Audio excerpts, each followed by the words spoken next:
بسم اللہ الرحمن الرحیم۔ آج کا سبق ہمارا سورۃ الطارق کے تعلق سے ہے۔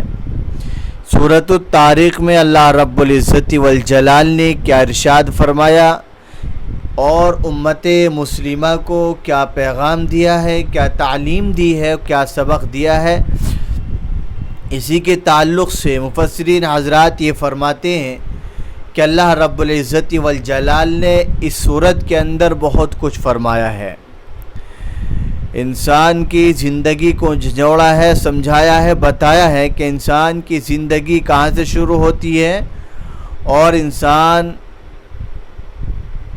کیسے مکر و فریب کرتا ہے۔ اسی کے تعلق سے کچھ عام باتیں آپ کی خدمت میں ہیں۔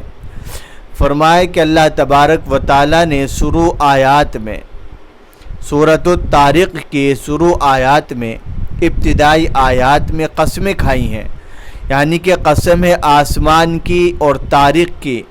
طارق کا معنی ہے جو رات کو آئے۔ فرمایا کہ آپ کو پتہ ہے، آپ کو معلوم ہے کہ طارق کیا ہے؟ وہ ستارہ ہے جو بالکل روشن ہے، چمکدار ہے۔